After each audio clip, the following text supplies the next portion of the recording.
In today's episode, I'm interviewing Amy VanStee, who is the VP of Content at the health tech company Expressable.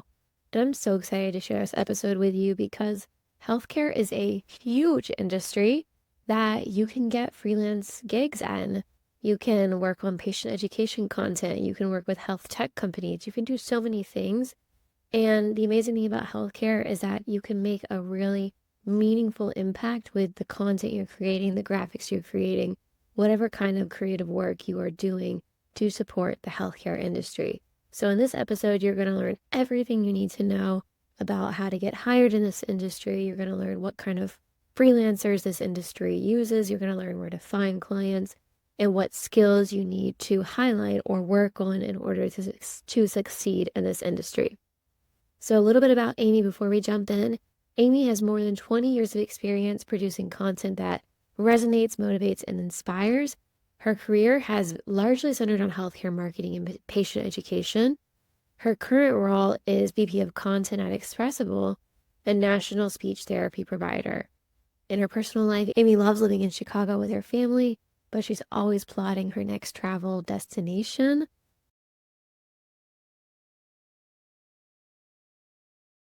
So I hope you guys enjoy this episode and enjoy hearing from Amy as much as I did during our conversation, and I'll talk to you very soon. Welcome to the Freelance Unlocked Podcast, hosted by me, Haley Davidson.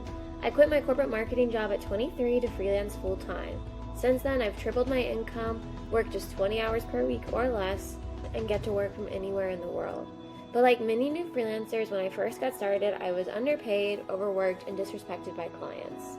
In this podcast, you're going to learn how I turned the tables and unlocked true freedom and started living my dream life through freelancing. And here's a spoiler alert. My success started from the inside out. I'm so glad you're here. Now let's get started. Thank you so much for being here, Amy. I'm so happy to have you. I'm thrilled to be here. Thank you.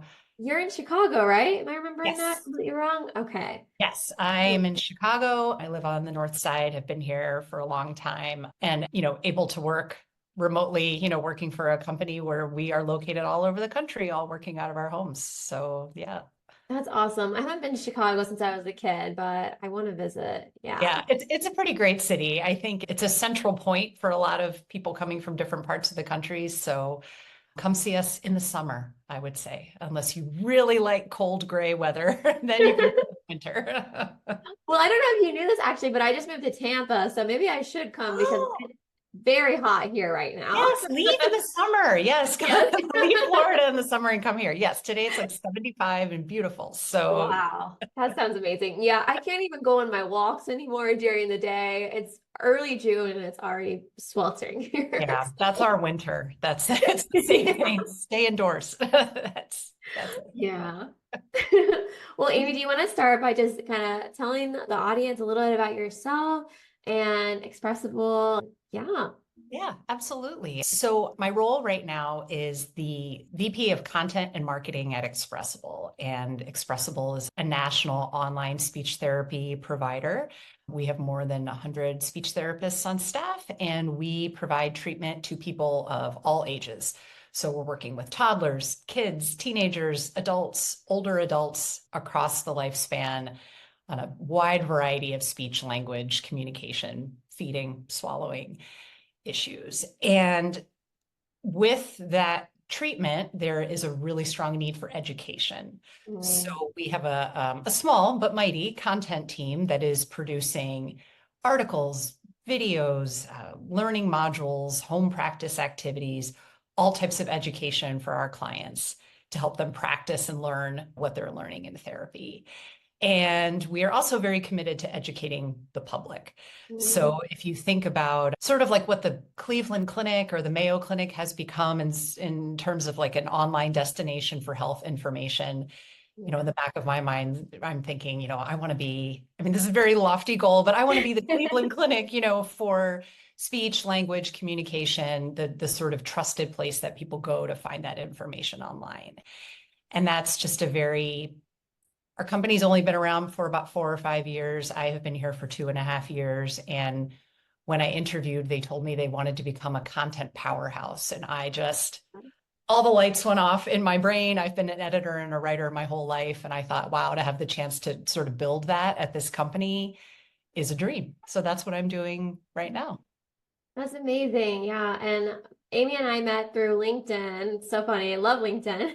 Yes, love it. And yeah. And I wanted to have you on, as you know, because have an audience of freelancers. Mhm. And I thought what the content that you're producing at Expressable is so unique because there are a lot of people, most of our audiences, marketers and creatives, but a lot of them might have backgrounds in healthcare, or some people might work in healthcare now and wonder, how can I make extra income on the side as Yes. a freelancer? And so I think your experience, not just at Expressable, but before, as we'll talk about in a minute, is going to be so valuable for people to hear and understand a different perspective on freelancing, because we've interviewed people who have agencies. And of course, we all know as a freelancer, I can go work for a content marketing agency. Right.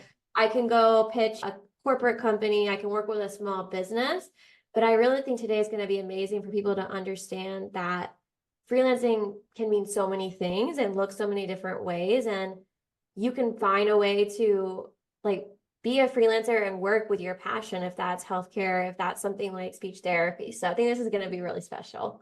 Absolutely. And to have that sort of package of a person who is a subject matter expert or has like a clinical background, but is also a talented writer and knows how to translate that information for the average person, like that's the holy grail, to find someone who can do that. That's what we So, all want to find, right? right, exactly. Yeah. I work with a lot of fintech clients, and we have all these accountants and financial experts, and they just cannot write. So They're very smart. They're very good at what they do, but it is different. Yeah, it's yeah. completely different for sure. Yeah, so if anyone is a healthcare subject matter expert, passionate about writing, it's going to be really good to help them understand. Yeah. So tell me more about then before Expressible. I know you worked in a lot of different types of content. What was that like? What did you do? Yeah, so I pretty much the bulk of my career has been with either healthcare marketing, content marketing, or patient education. So the actual education that you get at the doctor's office after a Yeah. diagnosis or a procedure or that kind of thing. So before coming to Expressable, I worked for 17 years at a company called Crames, which has now been acquired by WebMD, but it was a healthcare communications company. And it Mhm. really sort of spanned the range of helping hospitals and health systems acquire patients, so market themselves in a competitive sort of landscape, Yeah. to educating those patients once they had them. So it's different kinds of content. Some content obviously is more trying to draw people in and Yeah. market, and then some content is much more here are the facts of what you need to know in your situation. But it was all health, wellness, medical content, and almost all of the writing was done by freelancers. So Yeah. I was working from an editorial perspective with freelancers all the time, every day for 17 years. So I had a lot of experience with that. That's awesome. That's why I'm so glad that you're here, because you definitely know what it's like to work with freelancers.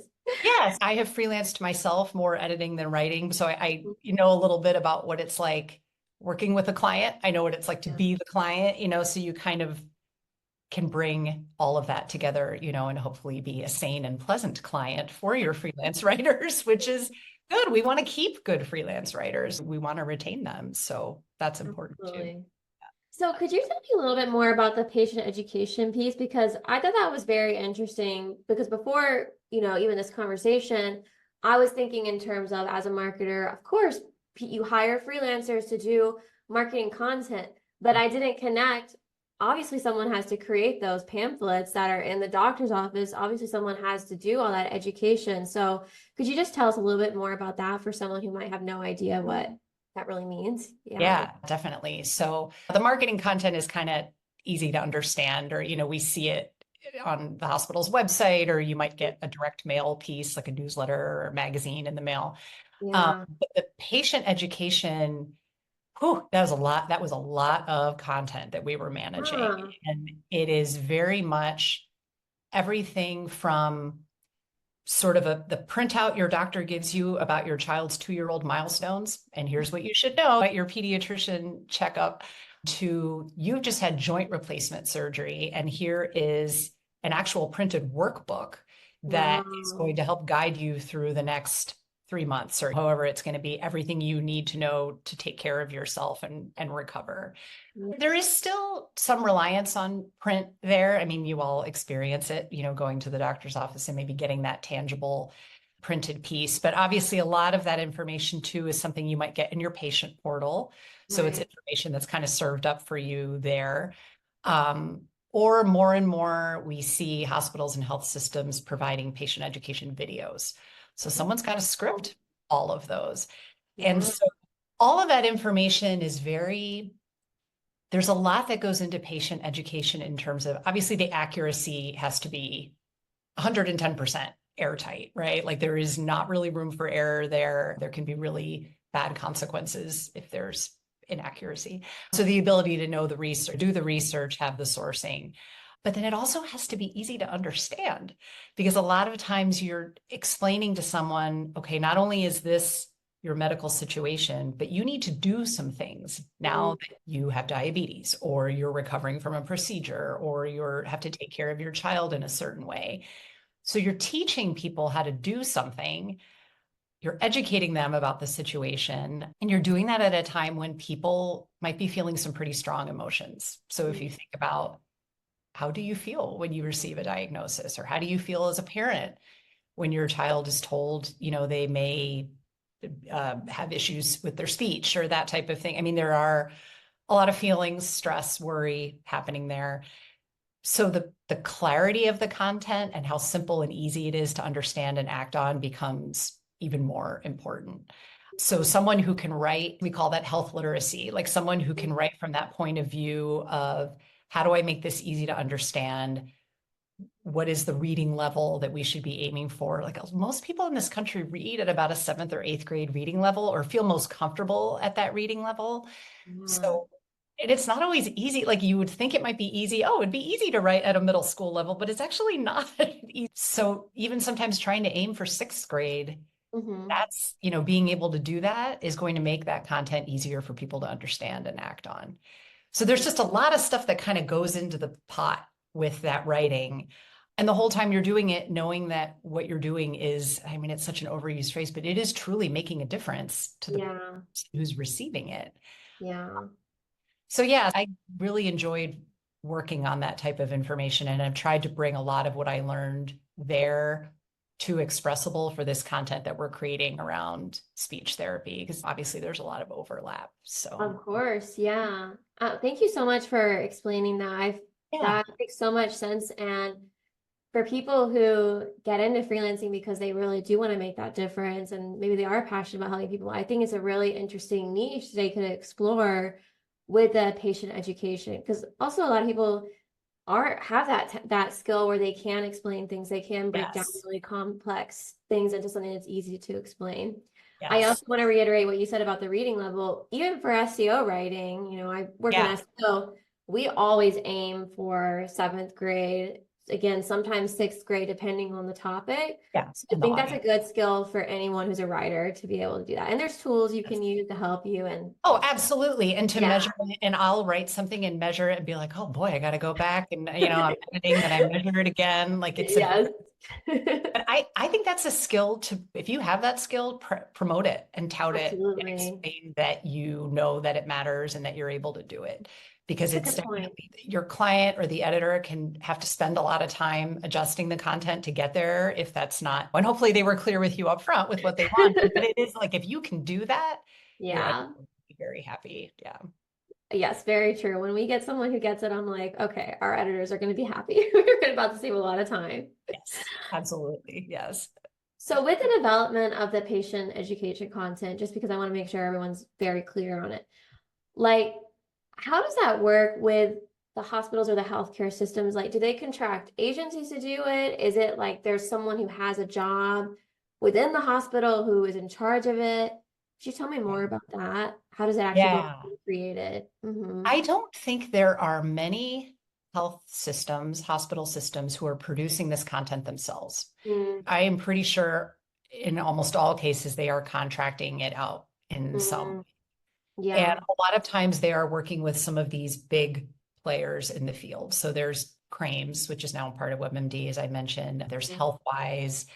There are a couple others that are not coming to my mind right now, but there are some big players in that space that Yeah. provide a lot of the patient education that hospitals are using. So they're not really agencies though, because it's just a different space than an agency space. Yeah.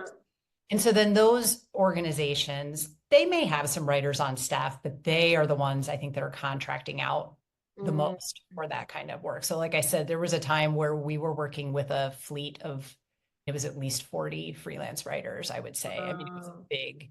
big group of people. The healthcare marketing side is interesting too, because a lot of the same skills are needed. The content has to be 100% accurate Of course. because, Smith Hospital is the one putting out this marketing content. And if there's something inaccurate there, that's going to make that hospital not look very good. So it's, Definitely. that research and that fact checking and that, clinical review of that content is still really important. Mm. But it's much more of a marketing tone. So Yeah. it's much more trying to appeal to people from a sense of like, here are some ways you can take care of yourself, or here are signs of certain things to look for, parenting tips, just sort of healthy lifestyle Mm. tips. And there are a lot of opportunities for that kind of writing that I think can sometimes come directly from the health system. Like the Sure. hospital might be working with their own set of freelancers. And even health plans too. So large health insurance companies have Think about that. they have whole departments that are devoted to Wow. member education and disease management. So they Wow. are covering thousands of lives of people who have chronic conditions, heart conditions, diabetes, other Wow. conditions. And so they have a vested interest in helping those folks take care of themselves. Mm. All of that is education. So Wow. I think that they are also working with a lot of contractors and freelancers as well for that. It's a big space to be a writer in. Like, Yeah, you're big. blowing my mind right now. When you said the insurance one, I was like, wow, you're Yeah. right. Like, if someone is interested in this space, they could really focus in and develop those skills and find a lot of opportunities, a lot of meaningful opportunities, like we keep talking about. That's amazing. And people are, of course, people are looking for this information online. Like health information, I think since the dawn of the internet has been like the number one thing that people are searching for. Totally. Online We is love health WebMD, right? Yeah, sometimes to our like heightened stress levels when we find answers. But it is any healthcare organization needs quality content Yeah. online for the people who are searching. And Yeah. they're searching for my child's 18 months and is only saying 2 words, or they're searching for, what is this rash, like that kind of thing. The need for that content is not going to go away. And there Yeah. are a lot of healthcare startups in the digital space, like in mental health, just in specific niche areas. And they all have blogs and online information, online content. So it's even that whole area is a place to explore too. Yeah, I mean, because Expressable, like you said, you guys are a health tech company. Yes. And so you're creating very similar content and you want to compete with these people. So it's the Yes. same skill set. Yeah. And those Absolutely. are very fun opportunities too. Yeah. I worked with one company who they were a coaching and mental health tech company. Yes. And so I remember doing the SEO content and we were competing with like the WebMD or the other one, Healthline, I think. Yes. Healthline's a big one. Yeah. Yeah, because for the health tech companies to compete in the marketplace, they have to be able to create that content. That's why I think you guys 100%. are so smart to become that. What did you say? Content powerhouse? The content powerhouse. Yeah, I I love love it. I've that. never forgotten that interview. I was just like, oh man, I got to get this job. I want to do this. And it is, I mean, it's working for us. We have on our Yeah, website, we have a learning center and it is drawing in traffic it's amazing. exactly the way we want it to. And it's continuing to build. And so again, it's people who are hungry for this information and trying to Yeah, learn more and being able to find it. And we can't do that without writers, of course. So it's, absolutely. yeah. Yeah. So I think that brings me to my next question, which is, the content has to be 100% accurate, no matter who you're creating this content for, no matter who the client is. So how important is that subject matter expertise? If I'm just, hailing writer, I've done some work, when you're hiring that writer, are you looking for the subject matter expertise? Yeah. Yeah.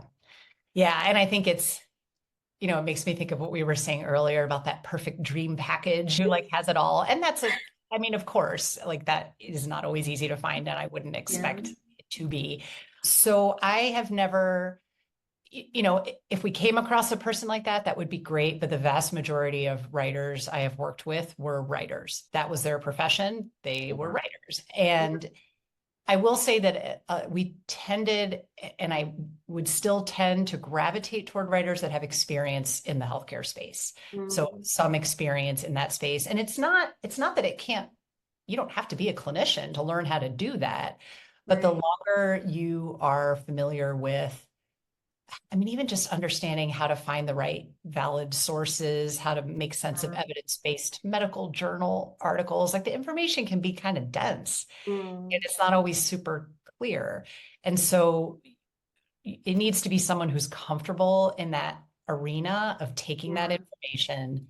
I mean, it's the same with fintech and with financial, like taking complex information and translating it for the average person. And But if someone has that experience, that's attractive, obviously. yeah. And I think it's what you said about the sources is really important. And so this is another tip for people. If you have that skill set, promote it or build it if you don't have Yes. it. But we hire a lot of freelance writers for my agency now. And I have seen so many people make the mistake of just citing wrong sources or like citing a competitor's blog instead of the Yes. actual statistic. Yeah. And I'm like, oh my God, like you gotta be able to understand how to get the right sources. So that's a huge one. I And it think can be a good question to ask. And I yeah, think that's not even just having a writer say, can you talk with me about sources? Do you right. have ones that you prefer? That to me, that would say, oh, this person is engaged and interested and wants to know, what's going to work for our needs. Like I would see that as a plus. So Yeah. that's the sourcing is huge. And I think any responsible client that is putting health information into the world is going to have some layer of clinical review on Yes. there. So the writer should feel good about that at least. Like we're not Mhm. expecting you to be, a doctor or a nurse or a clinician because we need to do on our side the fact checking or the clinical Right. review that needs to happen. But the sourcing is important because there have been many, many times where I've had the folks that I was producing or managing this content for come back and say, well, where did you get this statistic? Because Mm, we're not sure that we agree with that, or, yeah. what was the source for this? So you kind of have to be ready and say, okay, here was the bibliography. This is where it came Yeah. from. So And make yeah. sure that you actually understand the results because I think, like you said, it's really hard to read them. And maybe I read a study. I think this happened when we were working on one of the ADHD articles or something. Yes. I was like, I think that's what the study is saying. And then when we had the clinical review, that was really helpful. And they're like, actually, that's what it really means. Yes. So, which And I think, that's not like a that's fine. Like that's the process working how it's supposed to of work. course. And it, Mhm.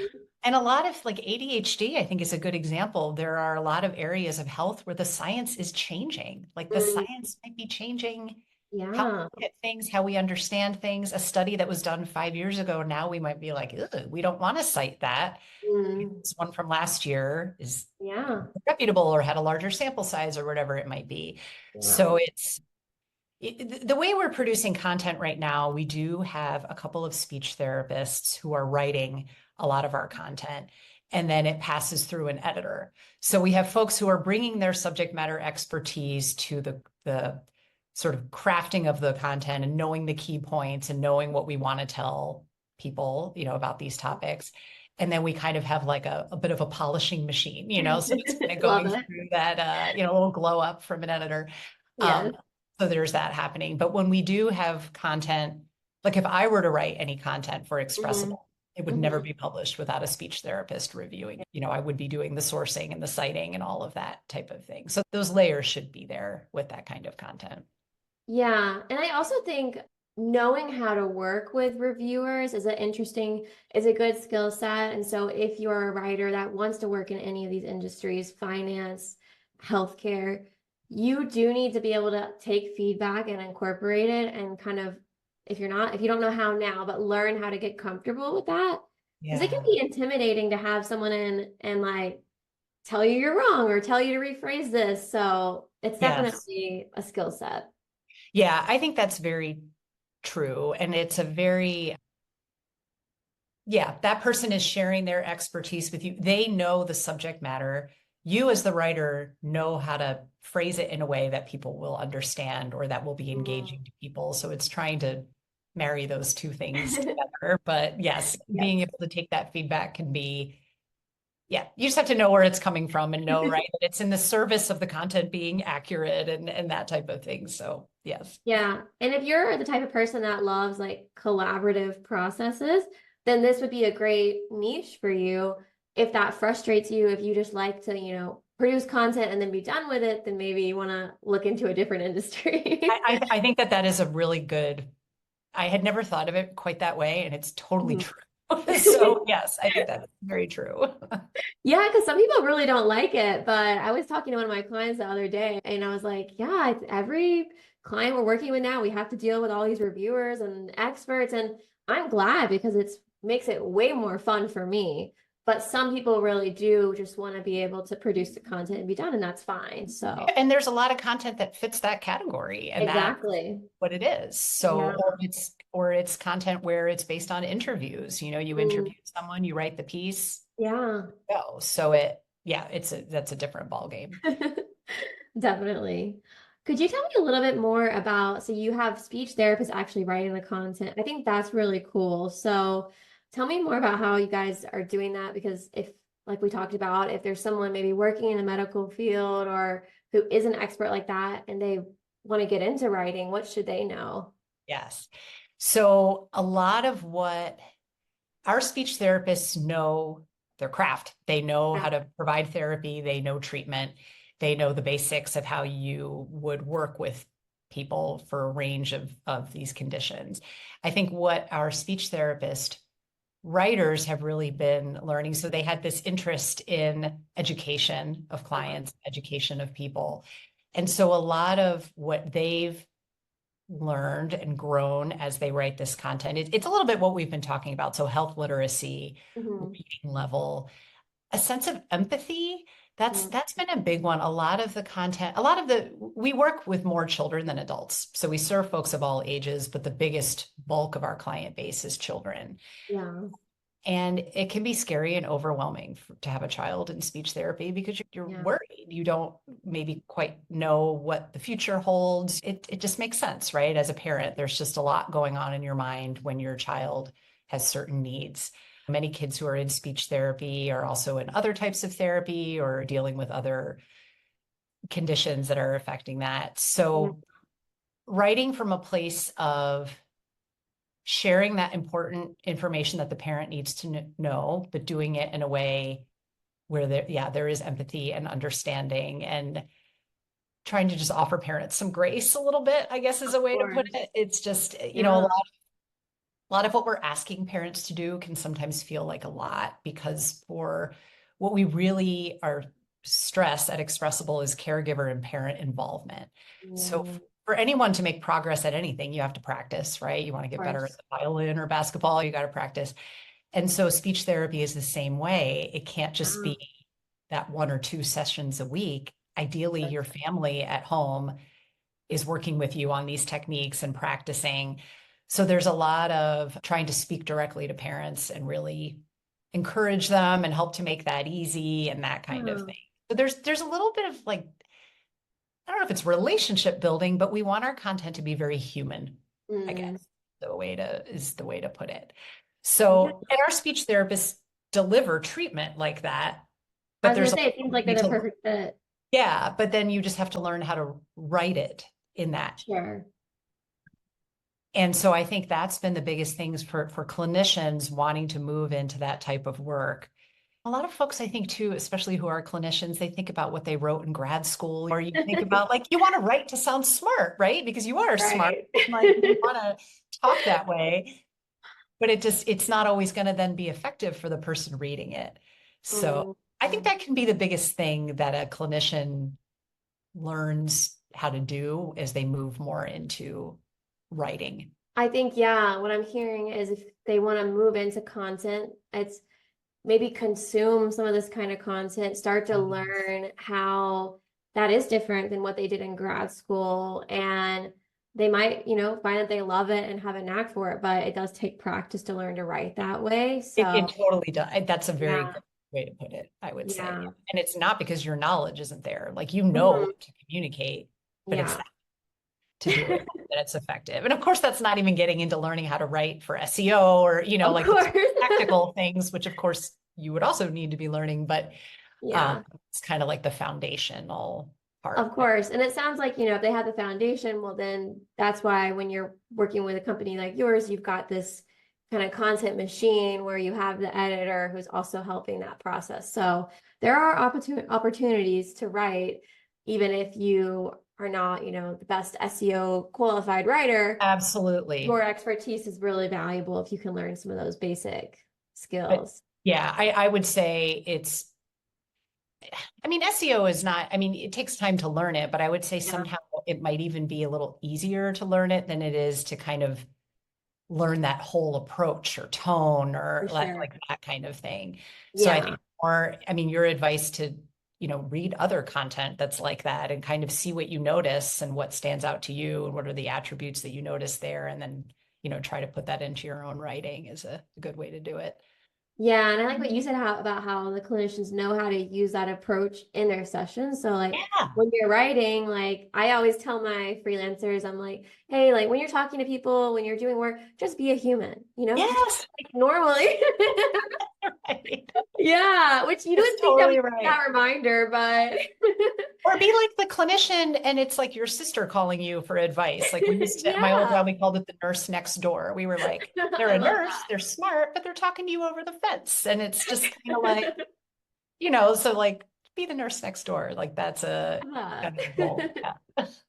That's great. That's great. Okay, so I feel like I think we covered everything there.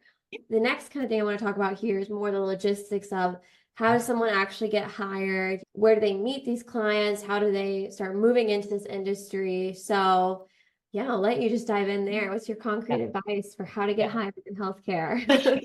The magic potion for that. Um, Yes. It's hard because I would imagine many folks listening have heard some of these things before, right? Networking is really important. Using LinkedIn. LinkedIn to me that's how you and I met. And Yeah. it's actually how I found the job that I have right now. And Yeah. there's a lot of power there, I do think, if you know how to Mhm. work it. And Mhm.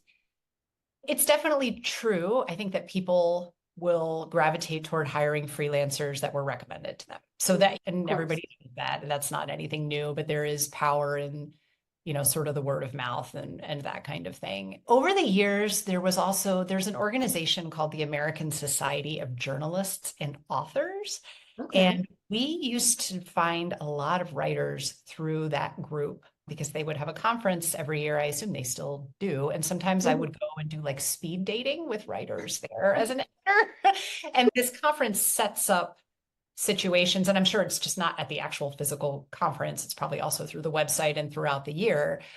But I found that source to be a really great way to meet writers. And these were not people who were recommended to me or that I had ever had any contact with. But it Mm, was just a really quality group of people, yeah. a lot of writers who specialized in certain industries. So it was a great place to find medical, health, and wellness writers.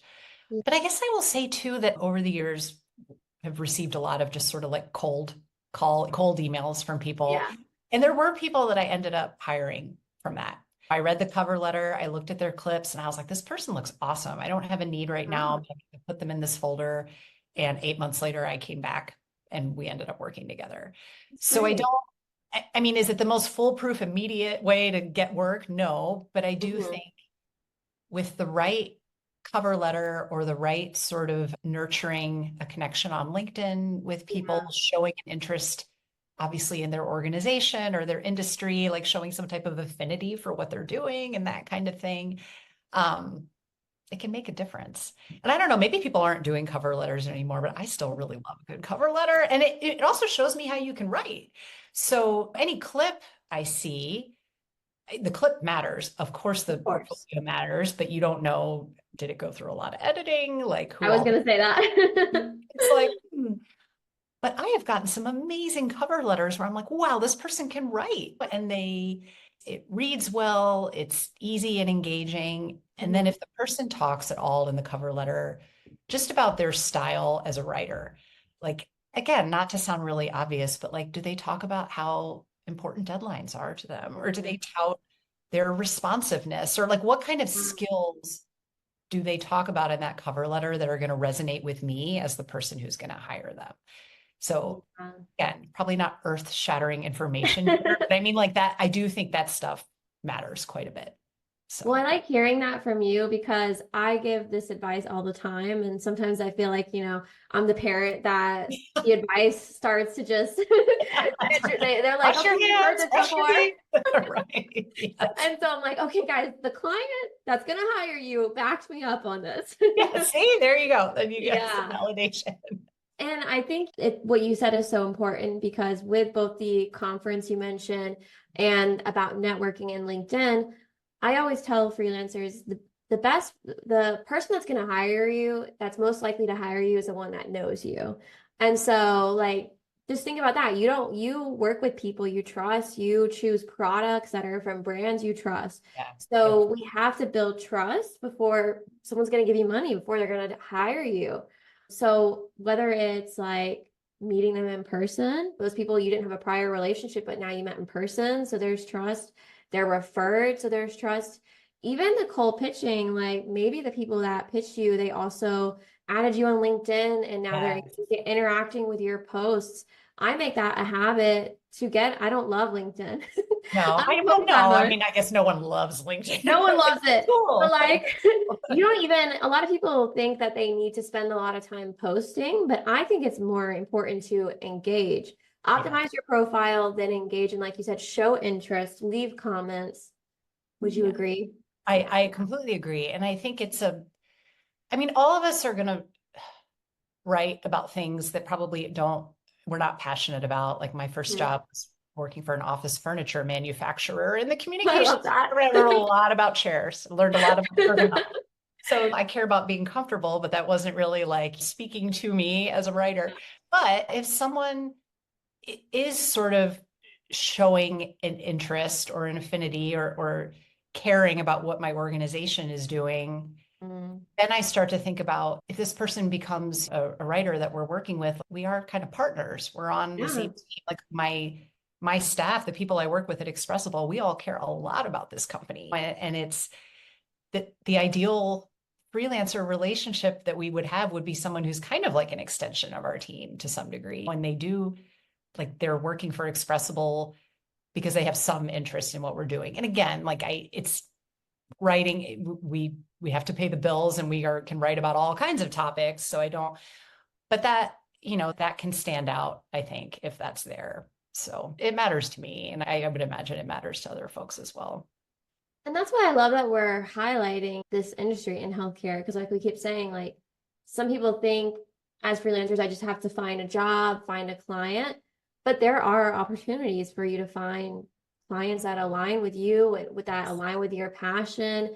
And so you should go after the clients that because there are people out there in every industry that have the money for freelancers that are hiring freelancers. I mean, I'm blown away by how many opportunities I've learned about in this interview from healthcare. So, like, if someone's interested in travel, if they're interested in Yes. whatever, like, there are a million things they can do. So, when you're going after clients that you are truly passionate about, that comes through. Yeah. Yeah, exactly. Yeah. And like let it come through, let it show because it'll pique the interest of that person, I think, for sure. Yeah. And I like what you said about the cover letters too, about mentioning those other skills, right? Because you obviously want someone who's a good writer, Yes, of but course. but you also want them to have those soft skills like turning things in on time, communication. Yeah. I mean, it's what's going to make the partnership be a well-oiled machine, right? And it's like anything that you would want from a coworker, Yeah. they deliver what they said they would do when they said they would do it. Like and it's you think it's kind of a given, but I definitely over the years have worked with freelance writers who weren't as good at sticking to deadlines or communicating about things. And sometimes that could cause some problems. And so I began to realize that I couldn't quite take that for granted. Like there were some folks I was working with who were just a lot more thorough and thoughtful about that kind of thing. And it just made everything go more smoothly. So yeah, I think it matters. And I also think, I mean, not every client that you work with is going to be an editor, I know, but I definitely have gotten cover letters or emails where there are typos, or things that people have not. So, and then my editor heart becomes very sad and I start to worry, like, what's going to happen? Like, you just worry that does that say something about attention Right. to detail or, like how seriously someone takes that. So again, very basic, but you'd be surprised. Not everyone takes the time to check those things. So that's helpful too. Everyone needs to install the Grammarly extension on your Chrome. It will change your life. So many ways to make this easier for yourself now. Like that is very true. Yes. So I've definitely like almost lost my temper before. It was when we first were hiring writers, and I did not know how to hire writers. I didn't know how to like choose the right people. And I remember someone turned in something, and I have Grammarly on all my Google Docs, and all yeah. this stuff is highlighted in red. And I was like, how do you not have Grammarly? Like you're a freelance writer. Like you don't have to proofread yourself. Right. Exactly. I was so upset. And now I'm like in the onboarding docs, I'm like install Grammarly. Yeah, it's a really good idea. Like use Yeah. use Yes. the tools It's that are free. there to help you. Yes. Yeah, 100%. Well, so then that leads us to another good question, which is, are there any other ways they can stand out in the hiring process besides avoiding typos and pointing out those soft skills? Yeah, I think the soft skills, the typos, obviously the clips that you Mhm. choose to share. Of course, if Yeah. there's something that seems pertinent to the, what the client is working on, that's important. I think even trying to stand out, like if you're able to get the chance to do a sample or to do one, like a trial piece or Yeah. something like that, there's a lot that a writer can do to sort of show their interest in your organization and what you're looking for. So to really, like, if you have questions about the assignment, ask them, right? If the editor, for whatever reason, was not super thorough in telling you about the tone or the audience or that kind of thing, like to ask those questions. Or even I mean, this is getting into more like if a relationship is starting to happen between the Sure. writer and the client, but, do you have suggestions for other topics or other things that the client could try? Like if you write something, do you have a suggestion for how to format or break up the content or how to take a piece of it and promote it on social media or that kind of thing? Yeah. So I think anything that shows that sort of initiative, Mhm. creativity, the desire to partner together is really attractive. So yeah, can you do that in a cover letter? Not so much, I think, but even from the beginning of the relationship, if you start to kind of show that kind of initiative, it can help with staying power. But I 100%. think working LinkedIn and just who you know, and if you know anyone who's in some type of industry that might need writers, like Yeah. trying to get that connection out there Mhm. is a good way to go about it. Absolutely. Yeah. I love that. I definitely look for people who take that initiative also Yeah. and who are proactive. I mean, I always tell freelancers, I'm like, your job is to make their lives easier. So speak up, and we clients want to hear from you. They want your ideas. They want you to make their lives easier. Yeah. So I I mean, love it's a perfect way to put it. And like I said, I've done freelance, so I know about it from that side too. Like that's that. the people who would hire me or then recommend me to others. I think it helped that turning things in on time and yeah, having ideas, being a fast responder and all of that sort of thing. Yeah, Yeah, it makes a difference. definitely. All right. So I think this is like we're coming to our last question. Yeah. So I want to hear the success stories and the horror stories. So we can Yes. start we can start positive or we could start negative, which That's I'll let you right. choose. Let's see. Let's start with bad, and then we'll All end on a right. high And note. then we'll end on a good note. All Yeah, right. it was interesting trying to think that I'm back on horror stories, and then I thought, well, maybe horror isn't quite It's a right. strong word. Yeah, that's right. Like less pleasant stories. I think the biggest thing that came to mind for me is just folks who I think, said yes to too much or took on too much. And I'm really empathetic to that because I get it. Like, you don't want to say no, I think sometimes. Like, it can be a little scary to say no because maybe you're at a point where you don't know, okay, this month I have this work, but what about in 2 months from now? What's going to happen? But definitely over the years, I've had experiences where people took on too much and then it became really clear that they either couldn't make the deadline or they made the deadline, but the work, you could just tell that it was done really quickly. And it wasn't because the person wasn't a talented writer. It was just they had bitten off more than they could chew. So that's something that is difficult because it can just create kind of a domino effect of the work either wasn't done on time or was done, but it needed a ton of work on the editorial side. And then all the deadlines start to fall all over. So there's that. And I think this is another thing that I think can be common sometimes for writers, but oftentimes your client will give you a word count and folks will turn in things that are a little over word count. Okay, they might say, I'm not sure what you want to cut, and I'm giving you these up. Yeah. But then you have folks who turn in things that are way over word count, and it's like, oh boy, that's, I got to do a lot of work now to get this down to it to be.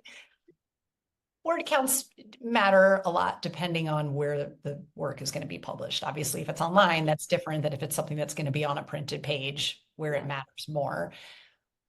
But there is that sense of like, oh, did the person really read through the assignment or did they just kind of skim over that or what kind of happened there?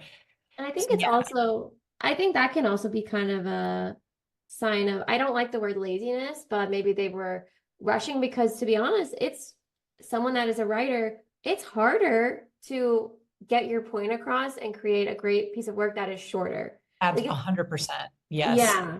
So it's actually like you can impress your client more by having less word count because we know that takes more effort a lot of times because you have to choose what's important. And like you shouldn't make your client do that work. Again, that defeats the purpose of having a freelancer.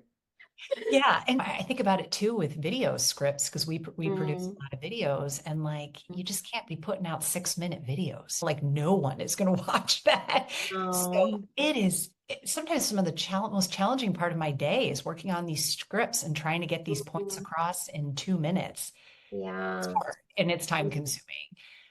So that's something that stood out to me from the past, in those types of situations. Of course. The only other thing that came to mind for me, and again, it's not the end of the world, but sometimes, and I think you might not even notice this as a writer because sometimes I don't notice it when I'm editing, but we can fall into like these patterns where we write all our intros the same way, or we use the same turn of phrase all the time. And again, like, I didn't even realize we're doing it because sometimes I don't even, if I'm editing content and I'm rewriting parts of it, I'm like, oh, I just did that and now I'm doing it again. But that's something I've recalled too, is especially if you're getting like a batch of articles from a writer and you'll realize they all start the exact same way. So it's trying to be mindful can be helpful. Yes. Yeah.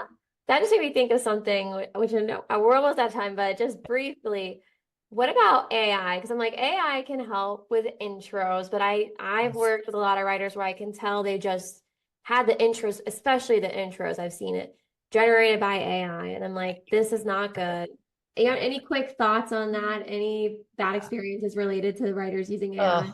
Such a boogeyman, right? It's like it's such a, I mean, I still firmly believe that humans are better writers than AI. And I realize that not everyone, I realize that's my opinion, but I do think that's true. I think the human spark and the finding the research or even adding quotes, whatever it might be, humans are best. But it's a useful tool. And I think you're right for things like headlines. Like I tend to think of it a little bit more almost like a thesaurus or just like a idea sparker. I mean, I use it mainly I've used it for headline generation, or if there's just some big dense piece of text and I'm like, oh, let's just pull out the key takeaways from this. Like, oh, hey, you helped me. But I would never take what they used without putting my own very close red pen on it. Yes. So I think going back to some of the things we talked about earlier that make a really valuable, good freelance writer, this idea of offering ideas, creative approaches, topic ideas, like AI isn't going to AI isn't doing that. Like that's a Yeah. human thing that makes a real writer stand out to me as someone who's really valuable to have on the team. 100%. And also what we were talking about earlier, the ability to collaborate with Yes. your reviewers, to read the research. This Yes. actually, like, if people are worried about AI, I'm like, well, maybe you should work in this industry because this is the kind of content that is really tough to be AI generated, you know? Yeah. Exactly. And I see jobs popping up now like AI editor, where people are like having AI do the writing, but they realize we can't just use that writing. We need an editor for it. I mean, Uh-huh. I suppose that will be a new job now that people will have, but But that's essentially writing because when I do that, yes, you exactly. know, I'm like, I have to rewrite the whole thing. So at that point, you should just get a writer to do it. Yes, you are preaching to the choir on that. And that is, yes, it's a helpful tool. It's like a new sort of thesaurus-y type thing. And Mhm. I don't want to be scared of it, but I don't intend to use it to replace actual Right. writing. So yes. That's awesome. Okay, I'm glad I asked you about that. That's Yeah. good. Yeah. Yeah. All right. Okay. Last quick question then. What's the positive note, a great success story that you've had with a freelancer? I mean, there are so many, and like some, on a personal level, some of them have become my very good friends. So it's like it shows that, Awesome. there is that relationship there. I mean, I think the best success stories have come down to back to what I was saying about like a real partnership and an extension of the Mm. team. And when COVID first hit, I was not at Expressable yet. I was working at Crames, and we worked with a very, very, very large health system in Florida. They're in several states, and they wanted to stand up a coronavirus resource hub online. Like they wanted to get in front of this stuff and be publishing content from the very first days about what people should do. And you can imagine that no one knew what anyone should do at Yeah. that time. And the volume of content these folks wanted was immense. Mm. And we assembled a team of 3 or 4 of our, who we considered our very best freelance writers. And we asked those folks to do it not only because of the quality of their writing, but because we knew these people would just be shoulder to shoulder with us as Mhm. editors, kind of working around the clock while now our children were at home and we were trying to teach them and like no one knew what was going on. But we went into that together Mm. as freelance writers and as editors on staff and produced something that, made the client very happy and got them a lot of trust and traffic from their patients or new patients, did a Mhm. public service, and we felt like we really made a difference with that. And I thought if we didn't have these freelance writers, we couldn't have taken on the work. Like they would have gone elsewhere to do that job. And it's always just reminded me of the power of those relationships that we had with those folks. Like they acted like we were all on one team, and we kind of were to do that. So it kind of speaks to some of the other traits I was talking about, but it really stands out to me as a time that we had some professional success and we did it together. So That's amazing. Thank you for sharing that. That's such a beautiful story. Like, it's a good yeah, one. At a that's really incredible. crazy time. Like, You're just like giving me flashbacks. I'm like, wow, right? it's so long now, but it feels like Yeah. yesterday. Yeah, Yeah. I mean, it was, more than 4 years ago, but it was Mhm. just a panicky time and it was hard to like Definitely. research. There was nothing to research. Like, what could I there were know. no sources. It was like, what do we do? So, yeah, Yeah. we were in it But together. and like that's the key, right? You were in it together. And I love the word you keep using, partnership, because that's what it is. And I think that many freelancers it takes time to learn that because you come from a 9 to 5 world where maybe you were disrespected by your boss. I know for me, I had a lot of disrespect. I didn't feel empowered. If I Yes. spoke up, no one cared. And then when you step into freelancing, like your success will be determined by your ability to speak up, by your ability to be that partner. So it's a really different Different. mindset. Yeah. Yeah. And it's not, it's hard. Most people can't snap their fingers and cultivate that mindset. Like and for some of us, it might feel like it's not in our nature or it's something we really have to work at. Yeah. I mean, everyone can get there and do that, I think. But yeah, you're running your own business. So Mhm. it's a different scenario. Absolutely. Yeah. Well, Amy, this has been amazing. I'm just beyond excited to share this with I have everyone. enjoyed it so much. I can talk about this stuff all the time. It means a lot to me that you asked me. So I thank you for that. Oh, thank you. Yeah, it's gonna be great. People are gonna get so much value. I learned so much, and yeah. Anything else you want to share? Where can people find you? How can they find out more about Expressable? Yeah. The main places to look for us would be, well, obviously our website, expressable.com. It's in the Learning Center on our website. You can find it right from the homepage, but that's where all of the content that our team is producing for that's, public facing is living. So that's a great place to check out. And then I think on social, probably the best place to follow us is Instagram. Mhm. We are at Expressable HQ. And we put out a lot of content there. A lot of it is parenting, sort of aimed at parents and caregivers of kids, but not all of it. And that Yeah. gives a really good example, I think, of our voice and who we are and, how we try to help people. And of course, got to say LinkedIn. Yes. So, I am there and I'm happy to connect with people there. Expressible's there too, but Yeah. certainly I'm fairly active on LinkedIn and would love to connect with folks. So, Awesome. Yeah. I love Expressible's branding. So definitely a fun person to follow on Instagram if you love bright colors and yes. all that. Like you We guys are really cheerful. Yes. We very are cheerful. optimistic and cheerful. So yes, we'll That's the brighten the perfect day. way to put Yeah. it. Yeah, that's awesome. Okay, cool. Well, that's all. Thank you again for Thank coming you. on. Yeah. Thank you for listening to the Freelance Unlocked podcast. Be sure, if you like this episode, to leave us a review. It really, really helps this podcast get found by more freelancers like you. And I hope you have an amazing week and an awesome day.